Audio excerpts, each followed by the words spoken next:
TV UNAM es un medio de comunicación que promueve el diálogo, la diversidad y la libertad de expresión en un marco crítico y respetuoso.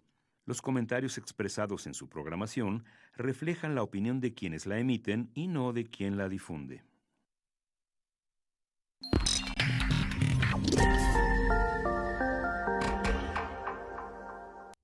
Hola, bienvenidos a Observatorio Cotidiano. Soy Fernando Castañeda y el día de hoy vamos a platicar de lo que viene después del temblor del 19 de septiembre, la reconstrucción. La reconstrucción en la Ciudad de México, pero también en los otros territorios de nuestro país, del sur de nuestro país. Y nos acompañan para platicar sobre esta nueva fase que estamos viviendo el doctor Germán Palafox, director de la Facultad de Psicología de la UNAM. Gracias por estar aquí. Buenas tardes, encantado. El diputado Raúl Flores García, que es secretario de la Comisión de Desarrollo e Infraestructura Urbana de la Asamblea del Distrito Federal. Gracias por estar aquí. Gracias, buenas. De políticas y unameño. Gracias. Siempre es un gusto. Y el licenciado Maduro de la Rosa, que también ha estado con nosotros en otras ocasiones, director de la plataforma digital Nación 321. Gracias por estar aquí. Muchas gracias. Bueno, sin duda fue el sismo nos sacudió, nos impresionó, promovió mucho la solidaridad, también a veces la rapiña, pero ahora estamos en otro momento ya, ¿no? La gente empieza a recibir menos ayuda, al parecer, ¿no? O por lo menos son los datos que se dan. La gente ya empieza a estar muy desesperada porque, pues, los que no tienen vivienda o los que su vivienda todavía no se ha dictaminado o los que de alguna manera necesitan apoyos de diferentes tipos, pues empiezan a desesperarse porque no hay, o no sienten que llega o no viene con la prontitud, porque bueno, a lo mejor las cosas están ocurriendo, se están haciendo, pero no tenemos las condiciones para poder hacerlo rápido. Y sin duda la gente está ya en una situación de desesperación. Y también, pues hay todo un estrés, ¿no? Hay toda una serie de reacciones que vienen que han venido después de los temblores, y que también están provocando diferentes tipos de manifestaciones. Entonces, yo quisiera primero empezar con Mario, que a propósito de lo que han ustedes visto, ¿no? Que han estado recogiendo testimonios, viendo estos fenómenos, ¿no? ¿Qué nos puedes contar sobre esto que estamos viviendo ahora? Creo que todo es una tragedia claramente personal para quien haya perdido un familiar, para quien haya perdido su patrimonio, para quien se sienta desatendido. No subestimaría ninguno de los casos de nadie que diga que está viviendo una situación compleja con más apoyos unos que otros. Del lado de cómo ha reaccionado la sociedad civil, sí me parece que es muy claro que hay un parteaguas, sobre todo en la generación de los millennials, que ha sorprendido mucho a muchas personas que haya una efervescencia de jóvenes a los que creíamos que eran apáticos y que no tenían interés por lo público, lo colectivo y por el otro, que eran individualistas. En el caso de Nación 321, con las encuestas que hemos hecho, nos habíamos ya dado cuenta, ya sabíamos que este era el perfil de los jóvenes y que iban a actuar en lo colectivo y que se iban a involucrar políticamente, que también es hacer política, preocuparse por el otro y ayudar. Creo que las circunstancias dependen del lugar en donde haya sucedido cada cosa, es decir, las primeras horas, el primer día después del sismo, había mucha concentración de ayuda, muy legítima. Cada quien quería comprar un garrafón de agua y llevarlo, intentar hacer sándwiches y dárselos a los demás, intentar incluso meterse en labores de rescate, aunque no estuviera uno preparado para hacerlo. Posteriormente eso fue pues concentrándose tanto en ciertas zonas que se descuidaron también desde los medios de comunicación y desde las redes sociales, ciertos lugares, incluso que habían tenido una atención la semana anterior, el caso de Oaxaca, por ejemplo, y de Chiapas, que son zonas que de alguna forma estaban siendo atendidas con mucha intensidad y que al ocurrir esto en la Ciudad de México se volteó el foco del otro lado. Lo que nosotros percibimos es que dentro de la sociedad civil había también desorganización natural, porque al final no estamos preparados para organizarnos y para centralizar cosas. El gobierno, los gobiernos, el federal, los estatales, querían buscar la forma de organizar y de hacer una estructura, digamos, piramidal de esto.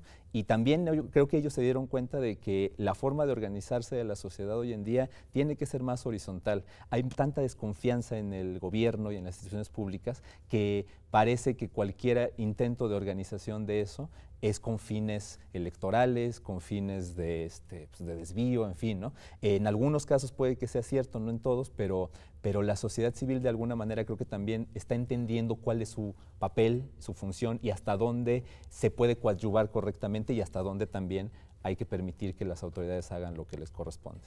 Es un tema interesante. El problema político que está detrás, tanto por el recelo que tiene la gente como por muchas otras cosas que ya vamos a platicar.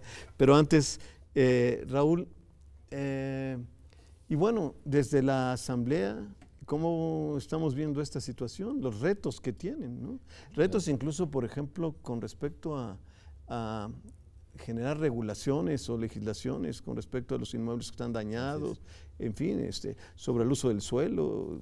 Hay tantas cosas que están ahí de por medio que están saliendo por todos lados, ¿no? Así es, y en este ambiente que comentaba Mario, de un ambiente de desconfianza pública pues muy elevado, es un reto, porque a la vez es claro que la ciudad necesita instrumentos de desarrollo urbano, que los que nos hemos dado no han sido los más eficaces, los mejores.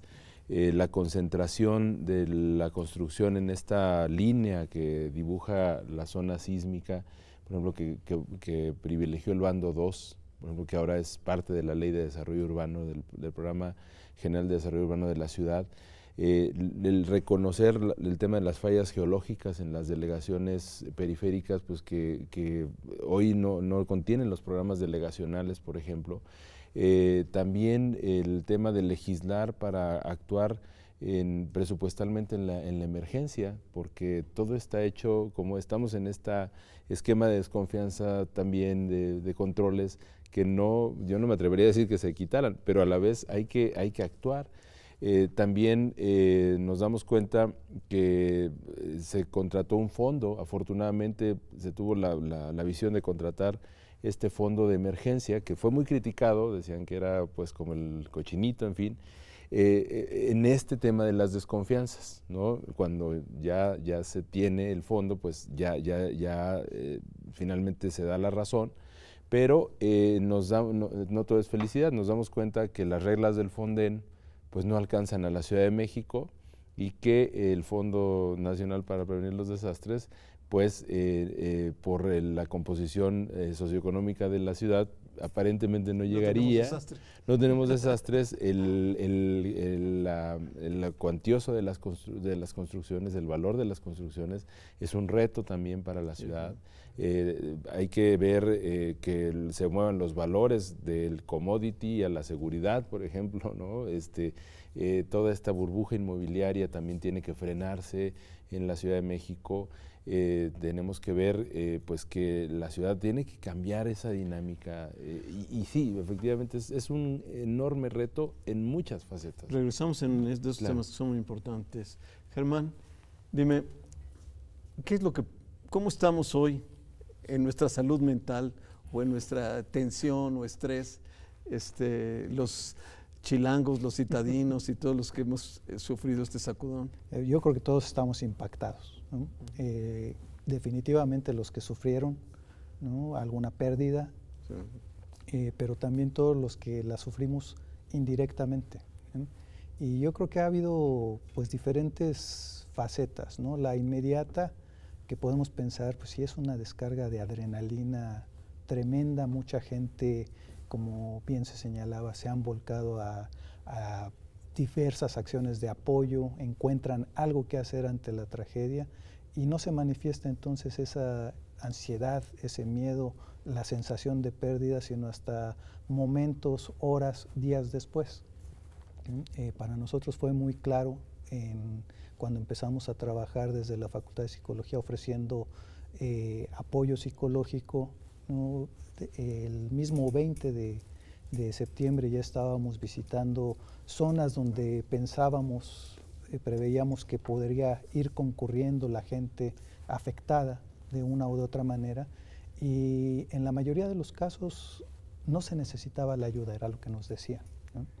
Pero nosotros fuimos, nos presentamos, y al llegar la tarde, llegar la noche, empezaron a empezar a llamar a las líneas de atención telefónica. Y obviamente eso, con el paso del tiempo, los siguientes días incrementó notablemente, y ya entonces empezamos nosotros a tener una demanda de apoyo psicológico que venían ya de albergues, de hospitales, de zonas cerca de las zonas de desastre, que nosotros no quisimos acercarnos de manera directa para no estorbar, las labores eran ahí de otro tipo, ¿no? Entonces la acción ahí fue inmediata, y yo creo que eso refleja un patrón que vamos a ver ahorita. Ahorita la gente está volviendo a recuperar sus actividades cotidianas en la medida de lo posible. Eso es positivo, ¿no? Para términos de salud mental, tratar de hacer estos ajustes en la vida son buenos. Hay que hacerlo pausadamente, no hay que acelerarse y tratar de resolver todo de inmediato, ¿no? Y esto lo vamos a ver desplegarse, yo creo que en los próximos meses. Mucha gente, medios hablaban de la aparición de estrés postraumático. Siendo precisos, pues el estrés postraumático es una manifestación de mediano plazo. Tenemos que esperar a ver cuál es la reacción natural de las personas para su propia resiliencia, su propia capacidad de irse adaptando, que es bueno que la ejerzan, que es positivo, es parte de lo que va a hacer que tengamos una salud mental que nos permita llevar bien la vida a la larga. Esto se tiene que dar, y en un mes, 2 meses vamos a estar viendo posibles manifestaciones de estrés postraumático, donde efectivamente las manifestaciones que seguramente todos vemos ahorita de ansiedades, la gente a lo mejor no se percata, pero no está durmiendo igual, no está descansando igual, ¿no? Se sobresalta ante ruidos que antes eran ya habituales, ¿no? Estas son pequeñas señales de que hay que estar alerta para que esto no se prolongue, ¿no? Necesitamos irnos metiendo a lo cotidiano, recuperar la normalidad dentro de lo posible. Yo creo que va a ser otra normalidad a partir de ahora, ¿no? Claro. Hacemos un corte y regresamos. Perdón, no.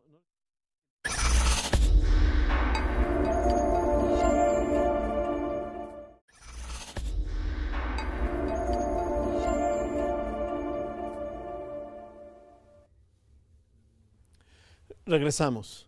Bueno, son varios temas que giran en torno a esto, sin duda, ¿no?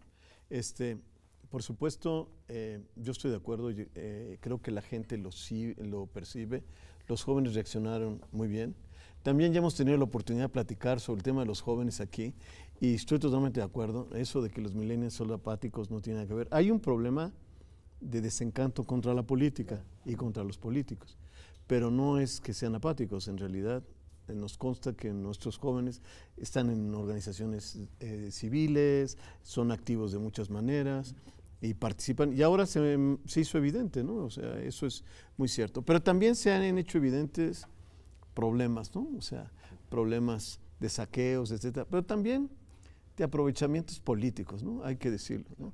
Todo esto que desató el problema de los recursos, pues es una grillota, para decirlo de una manera, lamentablemente. ¿no? Es realmente impresionante, ¿no? Que si los partidos van a ceder todos sus recursos, que si no los van a ceder.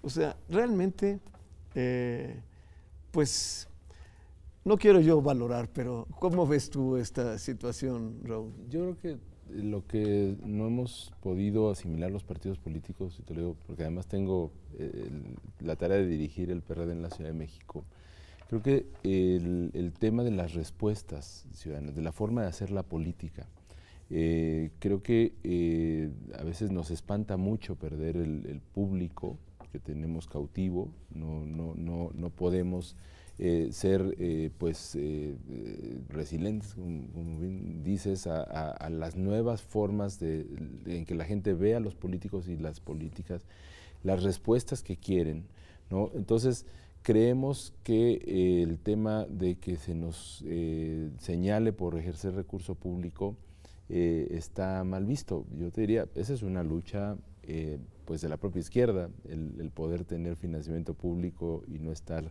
sujetos a los vaivenes políticos ni de poderes económicos. Pero bueno, en lugar de hacer una discusión serena, pues se hizo una emergencia política también. Creo que ayer autocríticamente tenemos que ir haciendo una reflexión todas y todos, de que esto no se trata de a ver quién tiene la propuesta más audaz, sino de quién lee mejor lo que la sociedad realmente quiere, piensa y el destino que quiere la gente para los políticos. El tema de la desconfianza pública creo que se ha instalado en mucho por esta no falta de respuesta, porque los políticos en eso creo que damos respuestas de más. O sea, lo que me parece es que se ha instalado la confianza pública no porque hay pocas actitudes y pocos latrocinios, sino porque también las respuestas no han sido las más atinadas. Bueno, y eso que dices, además hay una elección del 85, ¿no? Claro. Cuando se generó un vacío político. Así es. Y el presidente salió muy tarde, muy ¿no? tarde y a negar la ayuda, ¿no? Sí. Entonces ahora seguramente todos los políticos saben y salieron luego a ofrecer Así hasta es, lo que sí, no tenían, sí. perdón porque Así lo es. diga. Claro, sí. Pero bueno, yo creo que por un lado uno puede entender que viene un proceso electoral, claro, y que si alguien sale y ofrece, los otros tienen que salir, claro, y se vuelve un tema. Pero sí me parece, ahí hay un problema moral detrás de esto. Y a propósito de esto, yo creo que la sociedad civil debería un poco pasar una factura sobre esto. La verdad, lo pienso, ¿no?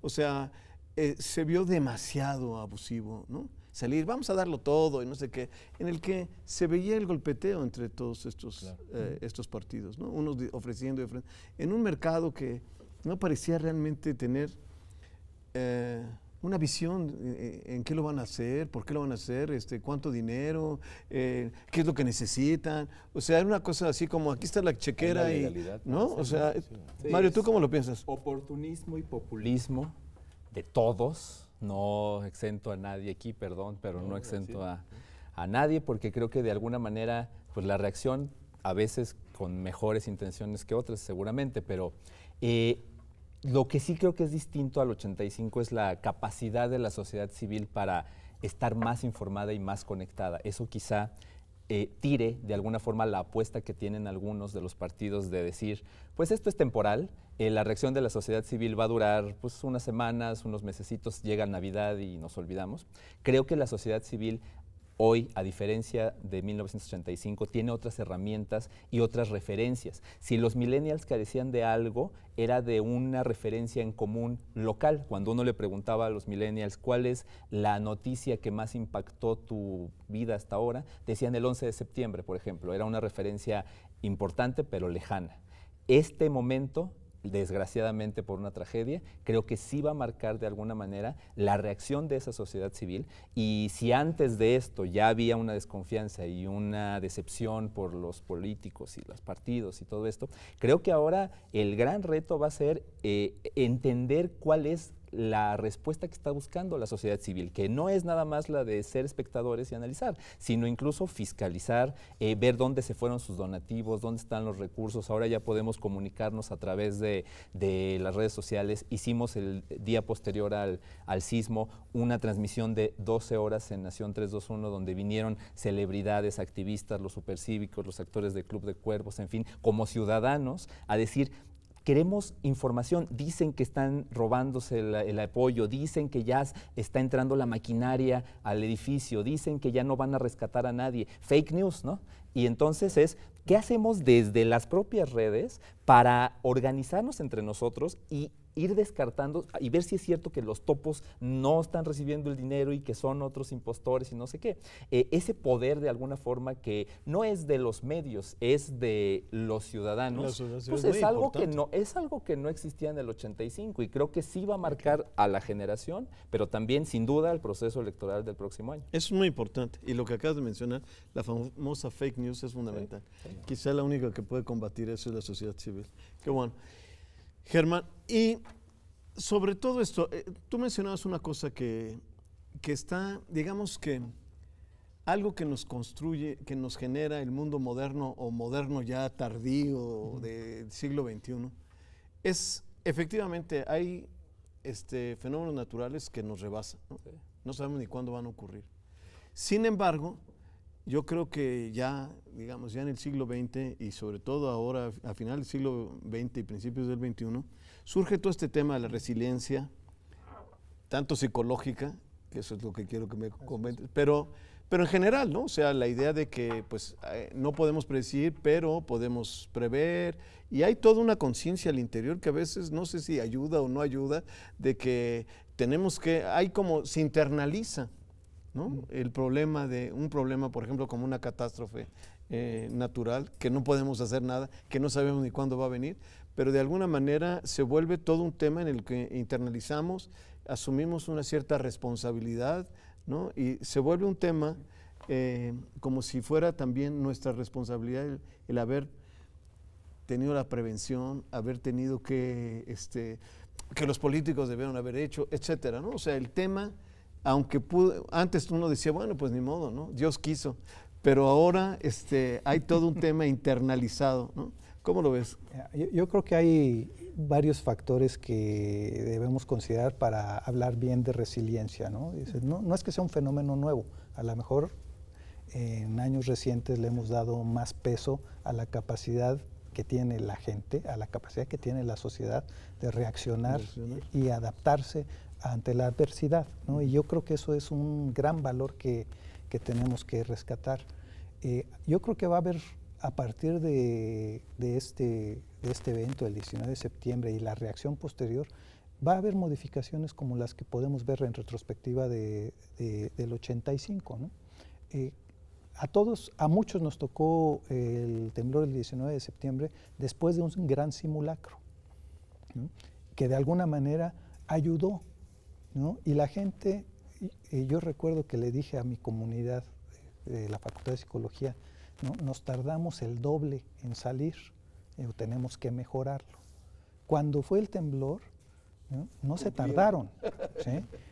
No se tardaron. Yo creo que esa preparación, ¿no? Aunque muchos a lo largo del tiempo decíamos es un simulacro, ¿no? No ayuda, a final de cuentas en la emergencia sí ayudó. Claro. Y lo que yo creo que ahorita vamos a ver, lo platicaba ya yo con algunos colegas, digo, es que el simulacro se va a extender ahora, ¿sí? Porque ya no es nada más de salir de las instalaciones, sino es cómo preparamos, ¿no? Esta gran reacción de la sociedad, de diferentes instituciones, para que se haga de una manera más organizada, más coordinada, ¿sí? Tuvimos nosotros, déjame ponerlo con ejemplos, ¿no? Saliendo a la explanada y a los puntos de encuentro, tuvimos en la Facultad de Psicología 3 crisis, 3 personas que se pusieron muy nerviosas, tuvimos que llamar a un médico y afortunadamente ahí los teníamos a la mano, ¿no? A los psicólogos para atender esas 3 crisis, que seguramente se han de ver repetido cientos de veces a lo largo a lo largo y ancho de la ciudad. Yo creo que esa capacidad de adaptación nos va a llevar a pensar que el simulacro o estos ejercicios, que yo creo que deberíamos dejar de llamarle simulacro, debe ser un ejercicio de preparación, ¿no? Que nos lleve efectivamente no nada más a salir de las oficinas, sino a cómo empezar a conectar o a reconectar, dónde obtener información apropiada para poderse dirigir o a puntos donde pueda uno brindar apoyo, o en otros casos donde poder encontrar a sus familiares o personas por las cuales puede estar preocupada. Y yo creo que esa va a ser la reacción. Vamos a aprender de este de este evento, de esta tragedia, y yo creo que esa va a ser parte de la resiliencia, la capacidad de la gente, y yo creo que la gran motivación que muchos ya tenemos, ¿no? de que hay otras cosas que hacer. Muy bien, sí. Lamentablemente se nos acabó el tiempo. Sin duda, el temblor movió muchas cosas más que la tierra. Y realmente espero que sea una buena lección para todos nosotros y que haga que efectivamente que fortalezcan a la sociedad civil y que nos permita de alguna manera pensar diferente el futuro. No solamente de los temblores físicos, sino también de los políticos y sociales. Muchas gracias. Gracias.